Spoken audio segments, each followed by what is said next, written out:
documenting things like other variables, other dietary variables. Maybe it's hunger, maybe it's your emotions, maybe it's your sleep and stress, and journaling them in conjunction with your meal plan so that it informs your meal plan. It improves your mindset and your awareness so that you can make the choices you want for next week.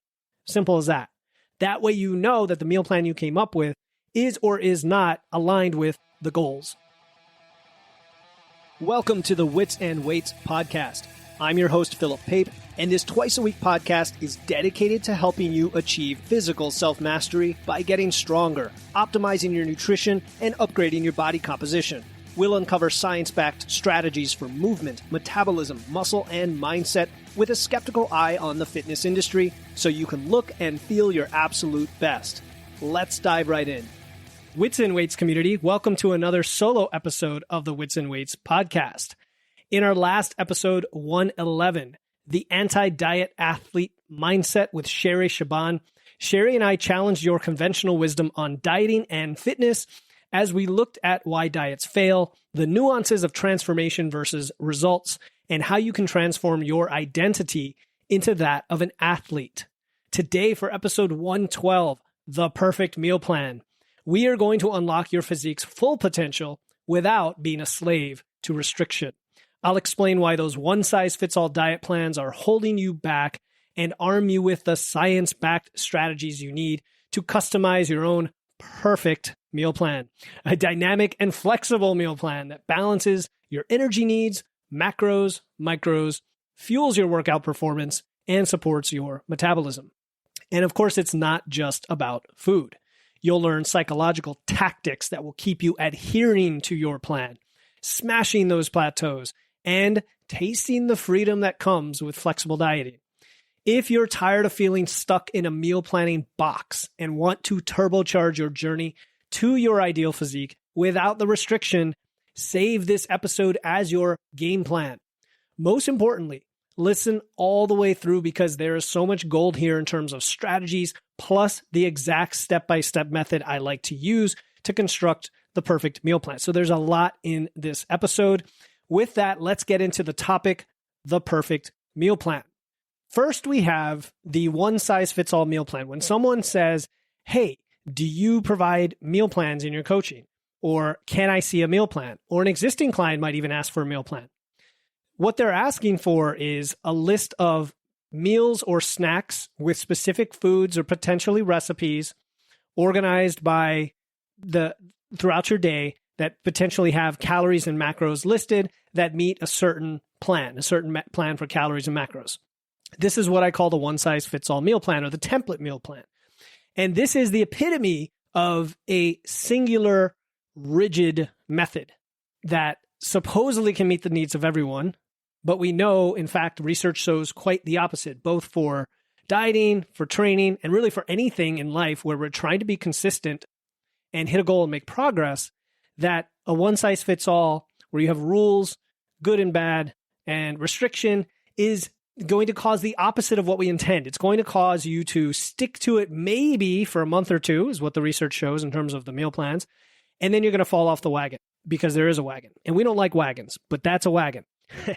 And so I think the research has shown that no matter what diet you follow, in a 12-month period, the first 2 months, people stick to it maybe 60, 70% of the time. They get to their goal, which oftentimes is weight loss. And then the rest of the year, they're pretty much doing what they were doing before. And if anything, they might start to gain a little bit of weight back. So we know that this idea of a meal plan is going to backfire from the research. There is plenty of emerging evidence that suggests that anything we do should be individualized based on your individual factors and lifestyle, whether that's your age, your activity level, your metabolic rate, your food preferences, okay? It's something that's very important, but we often throw that out the window when we're saying, hey, just give me a plan. Just give me a diet, right? Yeah, but what if you like pizza and the diet says you can't have pizza? Right there, we're going to run into a brick wall. And there are plenty of experts out there and plenty of research that shows the importance of personalized nutrition is where it's at. And that's where we're at on the show. I mean, you know this, even the title, The Perfect Meal Plan, I'm sure it piques your curiosity and you say, what is this guy doing? Another clickbaity title. Let's see what this is all about. But by the end of this show, you are going to have the perfect meal plan for you. That is where I'm going with this. There's also this common obsession with macros. And I talked all about this on my last solo episode, which was about flexible dieting versus if it fits your macros. And it causes us to neglect other things. So you should definitely go check that out. I think it's episode 110 called Macros Aren't Enough. Listen all the way through to get all of the nuances. But when we talk about a meal plan, are we talking about calories and macros? No, we should also be talking about optimal health, optimal performance. You're trying to get physique goals. You're trying to work out. You want energy, on and on and on and on. The list goes on. It's very difficult to encapsulate that on a piece of paper with a table that says, here's what you eat. Unless, again, you have a nutritionist or dietitian who you're paying to exactly understand what you're going through and what you need and then giving you a meal plan. But even that is bound to fail because it's a restrictive approach. It's a rigid approach. The other thing is you are going to have a different metabolic requirement and thus calorie requirement than somebody else and different macro needs, right? So even the same meal plan calories, let's say a 2,500 calorie meal plan, is not going to be as effective for one person versus another because it doesn't account for the individual macro needs. And let's just face it, we know this. I've talked about it many times that your individual expenditure changes on a daily basis. And so in reality, we're adjusting our macro targets and our calorie targets each week. Meal plans are not very resilient to that.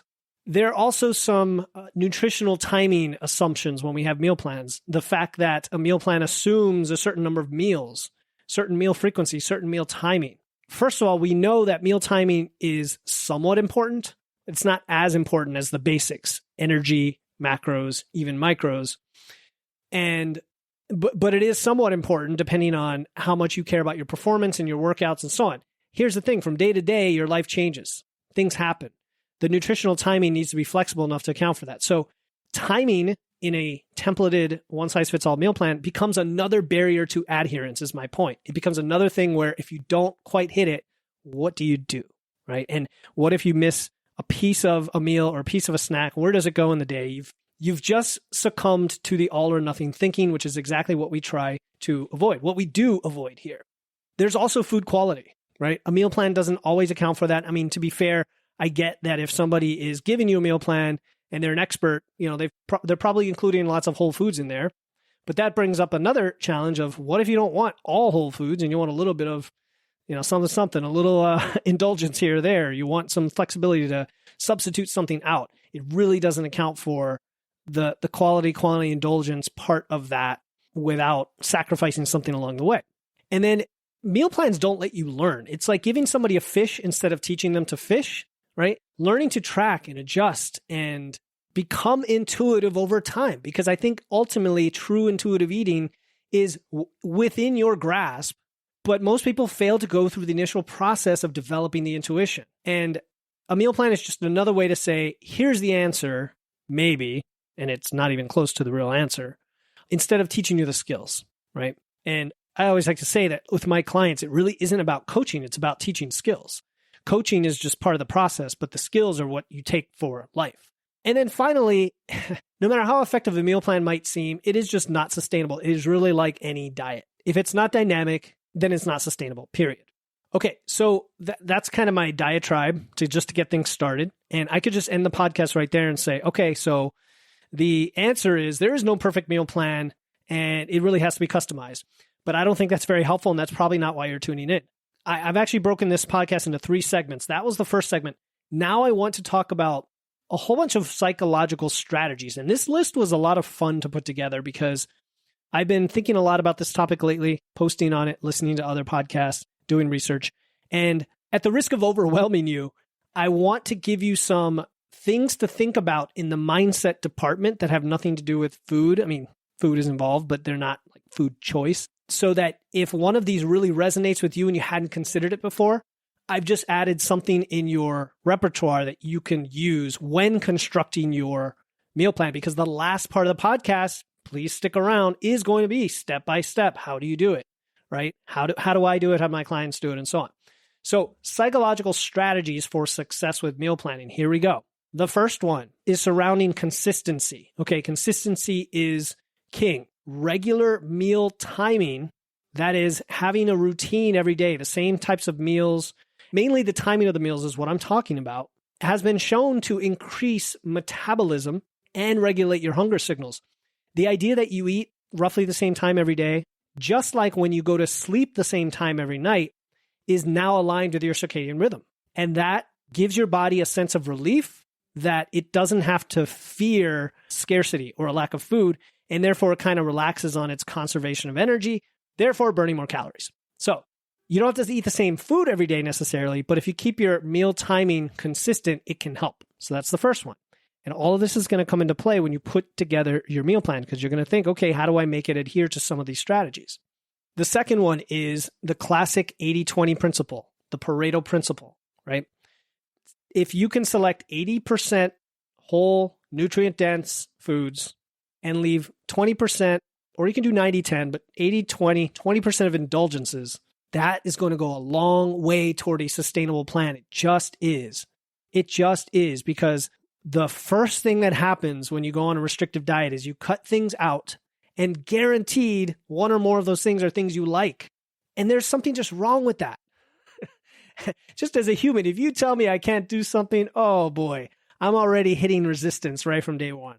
So 80-20 is always a great philosophy in a lot of things. 80% whole, nutrient-dense foods, 20% indulgences. I will let you decide what that is, depending on what fits your goals. Okay, for me, the indulgences might include ice cream. You've heard me say that many times before. It might include more calorie-dense foods like pizza. A lot of the stuff that many of us like to have as indulgences. Maybe French fries are an indulgence for you. Whatever. So the 80-20 principle. The next one is your emotional inventory. So listening to your emotions, this is kind of a mindfulness thing, but listening to your emotional state when you're going to eat, right before you eat, while you're eating, after you eat. And this has to do with differentiating between emotional and physical hunger. Now, I have a whole guide on this. It's not a very long guide. It explains this. It gives you a scale, and it gives you a little journal that you can use. Many of my clients have found it super helpful. I've given it away many times. So if you want it, definitely sign up for my email list and then reach out by email.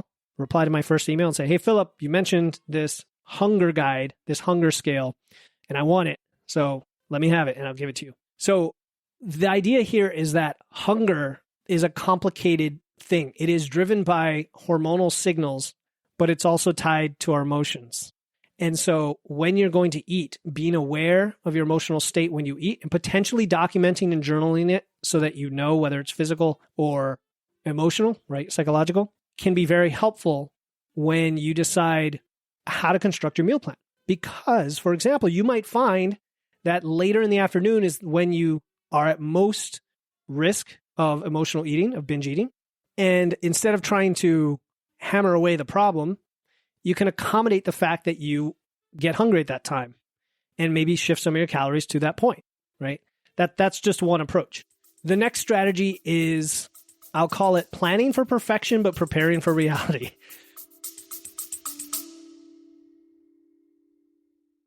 Hey listeners, this is Philip Pape, and I'm excited to announce our upcoming, totally free 21-day challenge starting December 1st. It's called the Wits and Weights No Diet Holiday Body Recomp Challenge. This challenge is about learning how to achieve body recomposition. That's building muscle and losing fat at the same time without dieting or restriction throughout the holidays. I'll be giving you free videos, guides, and personalized coaching in a private group chat to help you enjoy the holidays while being satisfied and guilt-free. The kickoff call is Friday, November 17, and the link to enroll is in the show notes. No matter what episode you are listening to, don't worry. If you're hearing this after November 17, you can still register and get access to the replay and resources before the challenge starts on December 1st. Again, to join the Wits and Weights No Diet Holiday Body Recomp Challenge to build muscle and lose fat without dieting through the holidays, click the link in my show notes. Now back to the episode. I've always been conflicted with this idea, but I still stick to it, and that is we never are going to be perfect. We're human beings, but we can strive for perfection on any given day. And I don't think there's anything wrong with that. I don't think there's anything wrong with going for 10 out of 10 every day, knowing that we might hit 9 out of 10, 5 out of 10, 1 out of 10, something more than a 0. And you know what? Some days you might have a 0. It might happen. It's okay. Don't beat yourself up. Have some self-compassion. But if you have some quality default meals, right? These are like your perfect meals, and I'm sorry, you have your perfect plan, but then you have some quality default meals that you can always fall back on. They may not be in your meal plan, but if the day goes off, like if it goes off plan, you have this little library of a few different meals that can fit in on a given moment, kind of as an emergency, so that you don't have to make the choice in the moment or succumb to your emotions, kind of tied to the last one, right? So plan for perfection, prepare for reality. Always think life is going to happen no matter what. In fact, it's the norm rather than the exception. And I don't know if you hear my girls playing their instruments, but you might. Okay, and if you do, consider it part of the background music.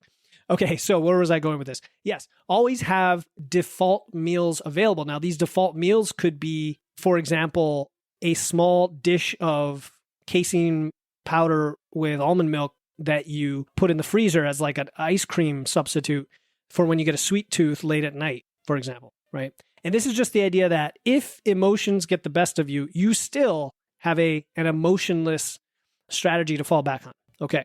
Next one is a goal-oriented mindfulness, right? And what this is each meal is contributing toward something. It should be. It should be contributing toward some goal you have, your physique goals, your performance goals. It should be aligned with your existence, your identity as an athlete, like we talked about with Sherry Shaban when she was on, right? And so as you construct your meal plan, and even as you're eating, being aware of how this is contributing to those goals will improve not only your relationship with food, but your ability to plan for your meals, right? And this is kind of a general principle, but a specific application of that principle would be your workout nutrition. Like for me, I work out early in the morning, right now 3 days a week. Sometimes it's 4 or 5 or 6, depending on what phase I'm in. It's 3 days a week. So I know on those mornings, I'm planning in a banana and a protein shake early in the morning. Super simple, basic ingredients. It meets my needs and it contributes to me having energy during that workout session. And I know it works for me, and I had to get to that over time, right?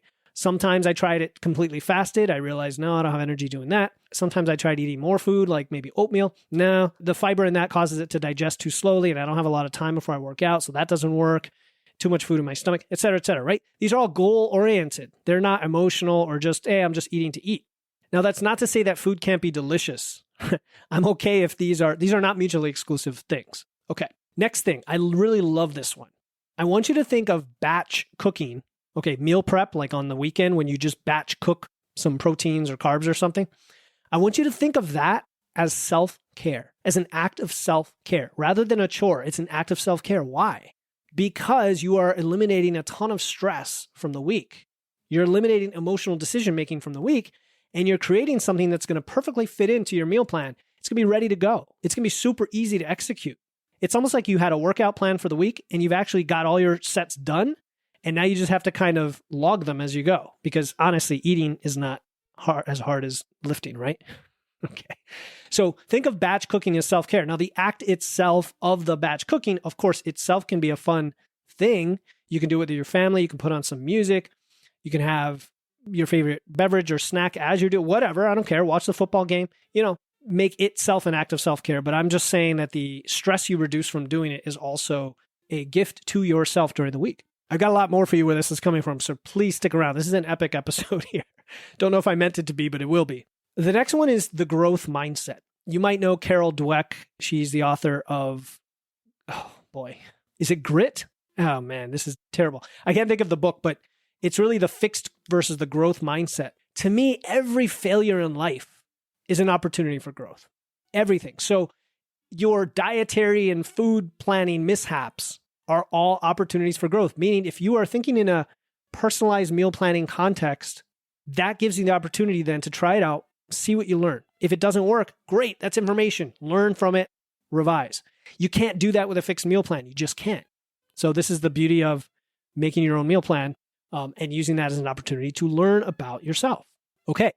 The next strategy is visualization. All right. We know visualization is a motivational tool in different contexts. And I like to use it as well, or suggest that you might want to use it by visualizing a successful week, visualizing a successful meal, successful day, successful week and how that all contributes to the goal-oriented motivation you had before, right? Because at the end of the day, training, your nutrition, your sleep, all of these things, we want to plan them out. Like we want to think ahead in our logic with our logical brain, on the weekend, how's this week going to look? And therefore, a successful week backs into how I want to construct my meals and where I put them and so on. It's kind of a fun process because you're looking at your future self a week from now who's looking back and saying, damn, you did a great job coming up with that plan because it was so easy to follow. I didn't have to think. Emotion didn't come into it. It had foods I loved. The timing worked out. It supported my training. It supported the things I wanted to do with my family, the social events, all that stuff. So that's another good tool.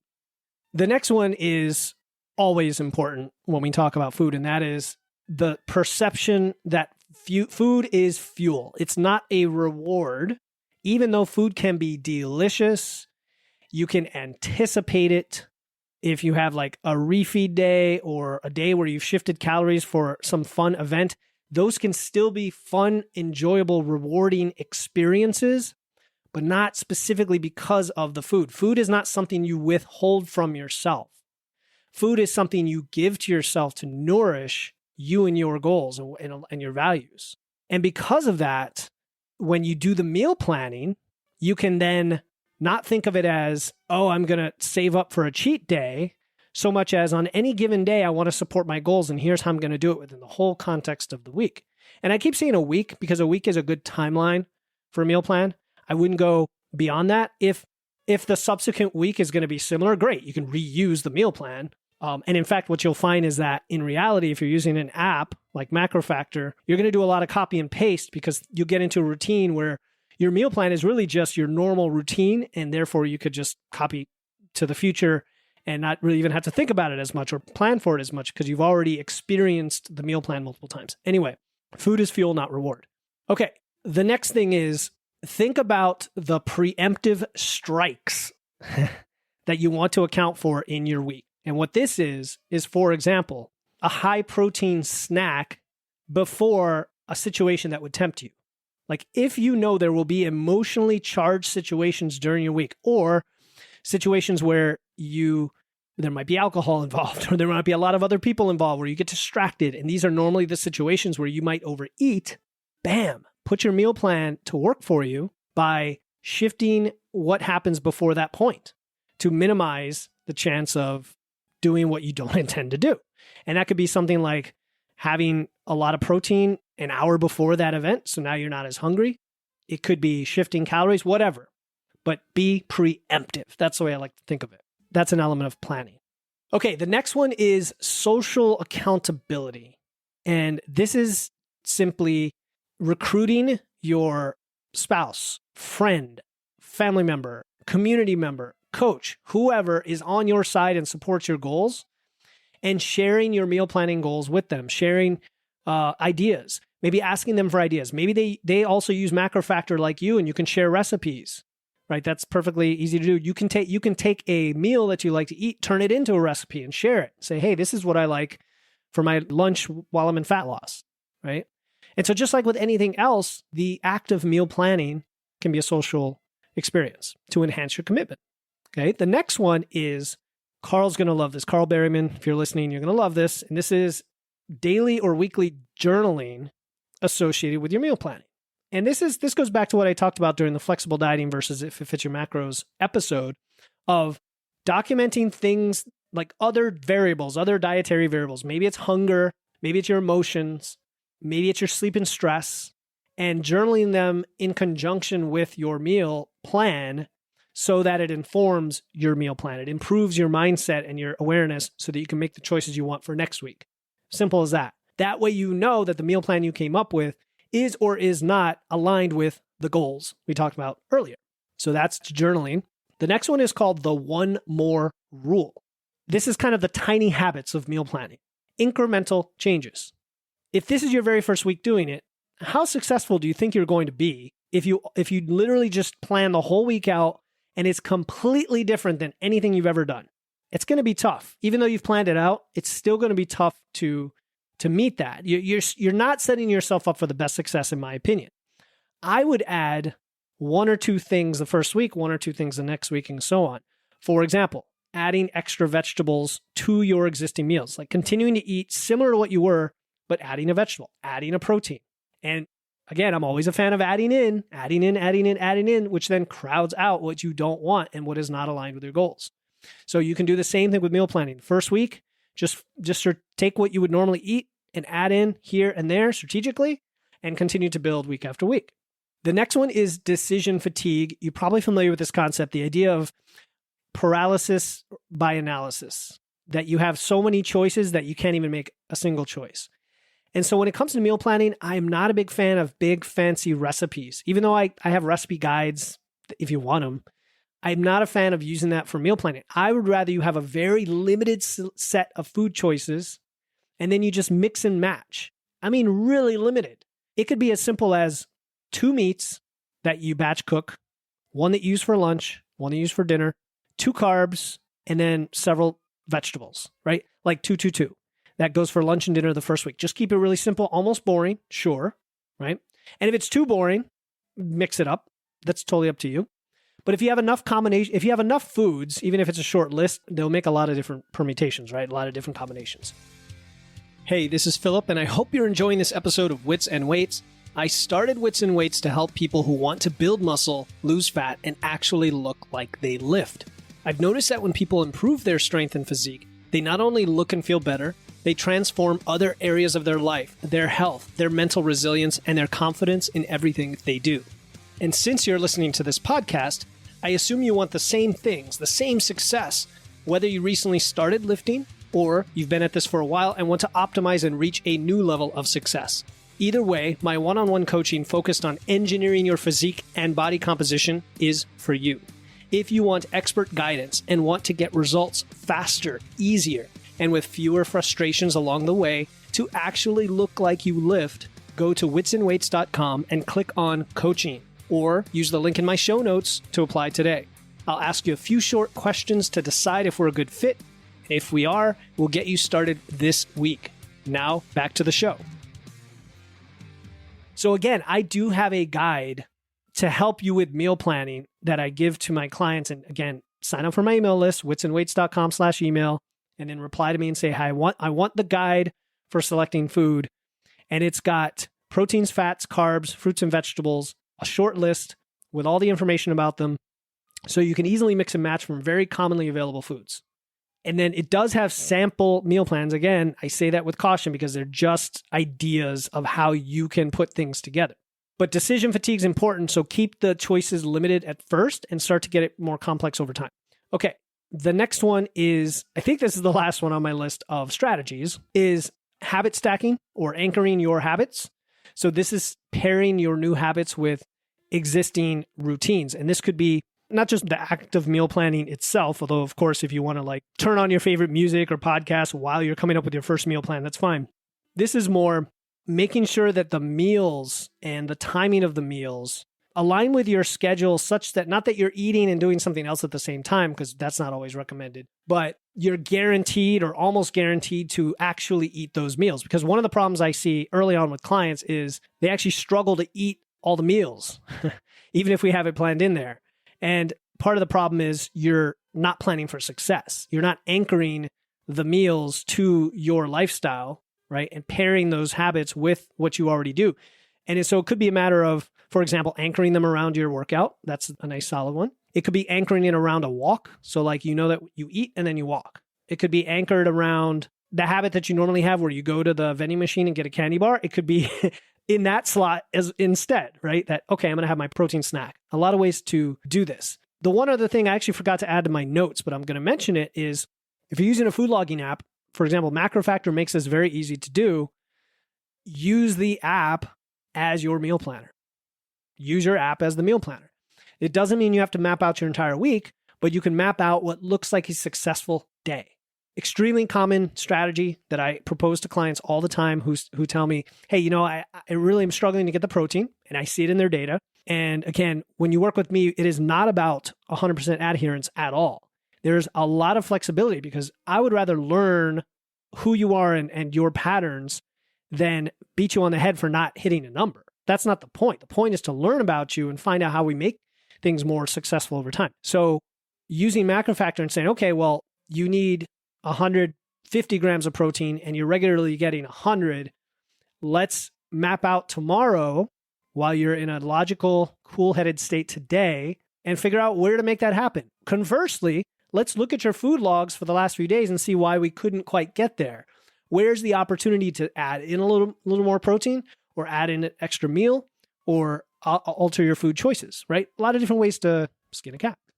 So those are the strategies, and I'm going on, 30 minutes now for the episode, and now we're going to get to the final piece, which is the steps to create your personal dynamic meal plan, which that is the perfect meal plan, a dynamic, personalized one for you. All right, so this is very prescriptive, very simple, and you may not need all the steps, but here we go. Step 1 is you have to know your calorie needs. So if you're using an app like MacroFactor, which calculates your expenditure, you'll know what that is on a weekly basis. I'm not going to go into that in detail on this podcast, but whether you're using an estimate, a calculator, or an app that calculates it for you, you've got to have some ballpark of where you're going to start. Like, what are you actually eating?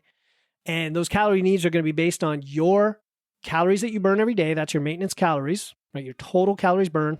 And then you're either going to add or remove calories for your goal, whether you're trying to build muscle or lose fat. And really, those are the two directions we go on this show, right? We're not talking about endurance training or anything like that. We're talking about strength, building muscle, improving your body composition. So if you are going into a fat loss phase and you know you want to lose a pound per week, and that comes out to a 500 calorie deficit a day, and your metabolism is 2,500 calories a day, then your calorie need is 2,000. Very simple concept, but just I wanted to put it out there that that's one of the more important dietary variables when you come up with a meal plan, because of course you want to meet your calorie needs for your goals. All right. Then we go one step down into macros.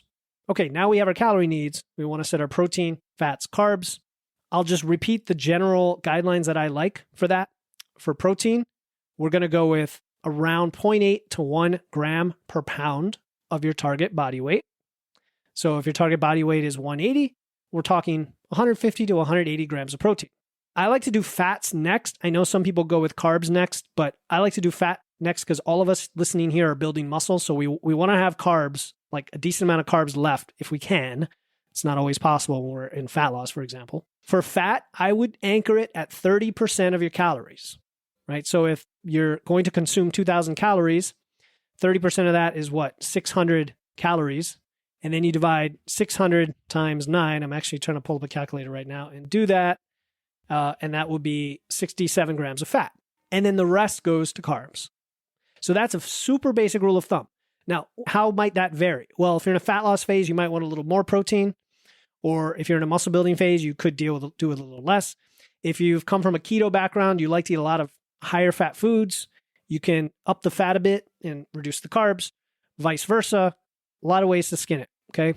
I'll stop there and keep going. So next we have micronutrients. So here's where we start to deviate from the traditional meal plan. So the normal meal plan thinks about calories, macros, and then listing foods by meals. That's basically it. You know, there's some timing aspect to it, maybe.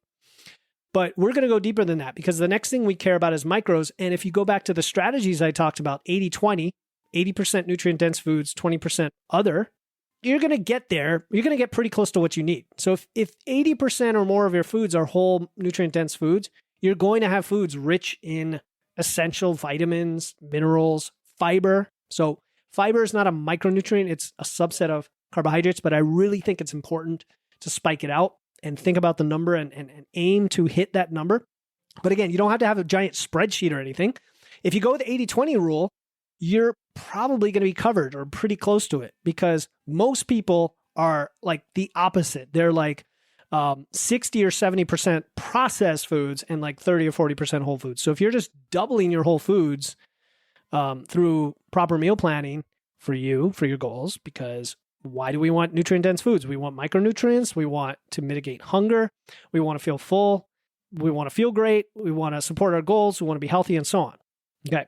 So incorporating the 80-20 is an early step in the macro planning process because it already gets you to think of as you're going through, okay, I'm going to think whole foods first, but then my 10 or 20%, where are those going to go? Where's my pizza? Where's my ice cream? Where's my glass of wine? Whatever.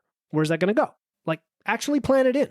That's the goal, to plan it in and then enjoy them and not think of them as a reward, but just part of your plan. Okay. The next step is, and maybe you could have done this earlier, doesn't matter. I want you to list out all the things you like within each category. So the very simple way to do this is list your proteins, fats, and carbs. Now, you could say, well, but beans are both protein and carbs, or nuts are like mostly fat with some protein. Just put them where they're dominant. So like beans, beans are the weird one. I might put them under carbs, to be honest, because when you really need a protein, it's not as dense as, say, meats, dairy, eggs, and so on, right? Plants have plenty of protein, but they also have plenty of other stuff. And, same thing with grains like oats. I'm going to put that under carbs, even though they have some protein. So you kind of list them out. And guess what? Just put on the list the things you like. Don't put the things you don't like. Now, if you're trying to be adventurous and you're trying to open up your palate, and like I had to do but I chose to do early in my marriage when my wife was like, damn, you are so picky. I ate hardly anything, but I was willing to try. And together we incorporated more foods, and I found out that I could like vegetables, more and more vegetables. And there's certain things I just don't like. Like I don't like tomatoes, so I wouldn't put them on my list. And then mushrooms are like, like I might put them on there because I know they're a good food to have in there and I'm okay with them. So put the things you like the most, put some of the things you want to try to incorporate, and maybe categorize them in that way. The things you just absolutely don't like and don't want to eat and don't even want to try to eat, hey, leave them off the list. And then you can have another list or two of indulgences that don't really fit into protein, fats, carbs. Like if pizza's on your list, I mean, what is that? That's a lot of fat, a lot of carbs, maybe some protein, a bunch of oil, right? It's very calorie dense. So it's kind of in its own category of indulgences. So there you go. You've got your little menu to choose from. And again, I have a guide I can give you that has basic lists like of those. Fruits and vegetables might be in their own category, for example. Don't make it complicated, but just come up with the list that you need to choose your foods from. That's it. Come up with that before you go to the next step.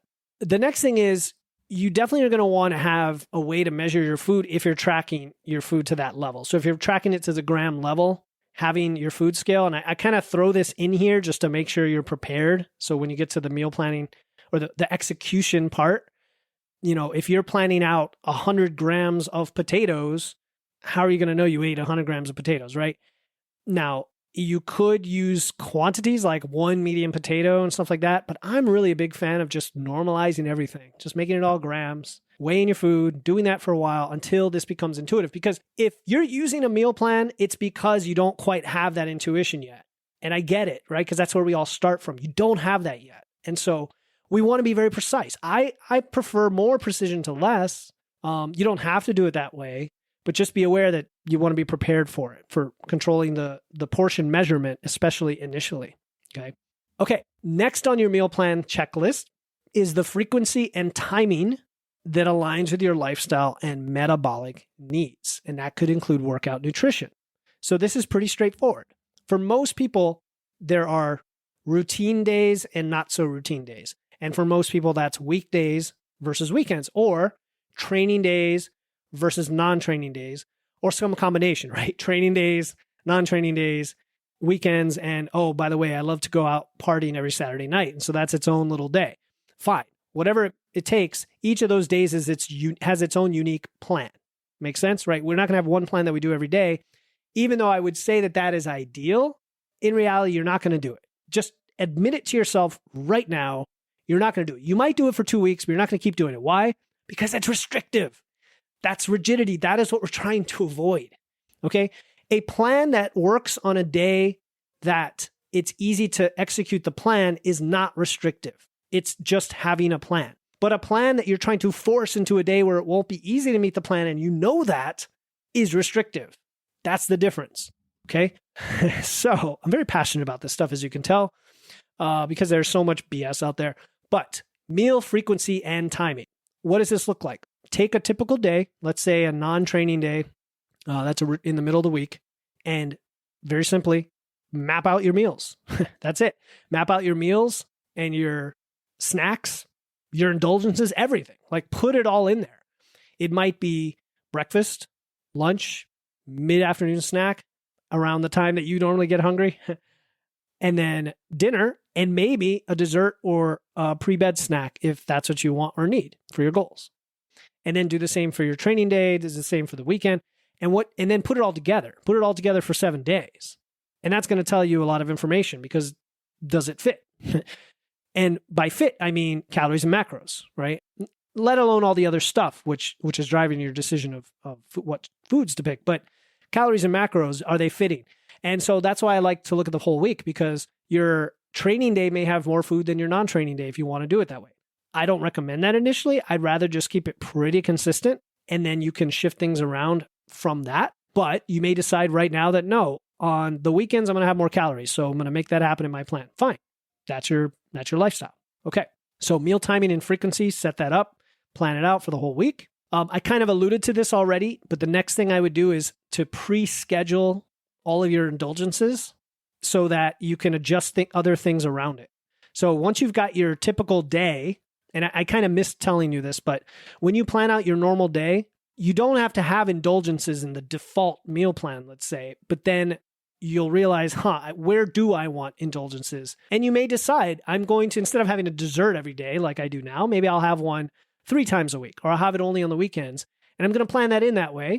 And then I know it's coming, and there we go. So pre-plan your indulgences, make it work.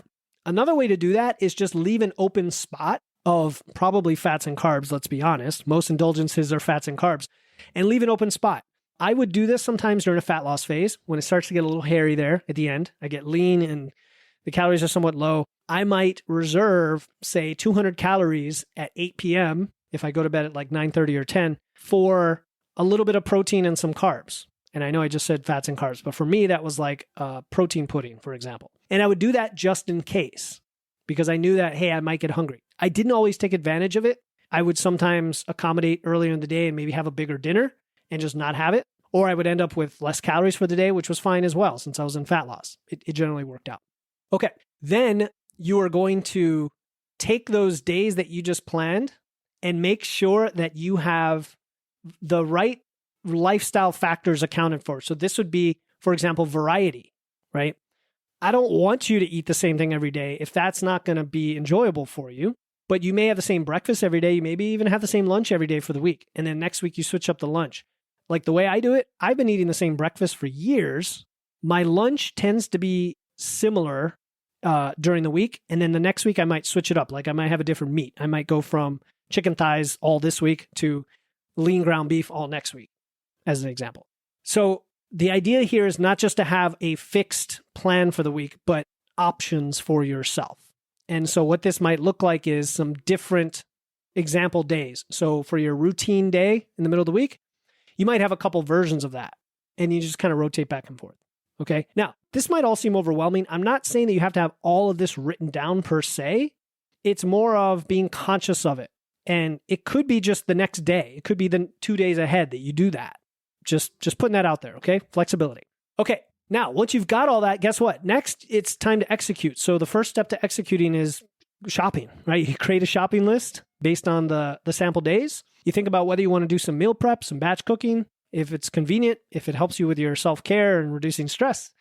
And then you go and buy the groceries. Simple, right? Then you are going to log everything and execute. So you're going to, meal prep if you have to, but if not, or if you chose to, but if not, you wake up in the morning, you've got this plan ready to follow, whether you've pre-documented it or it's mental or whatever works for you. Again, flexibility. And you just start to execute it and you start to log it. And at the end of the week, guess what you have? You have super valuable information on actual versus expected feedback. That's the feedback loop, actual versus expected.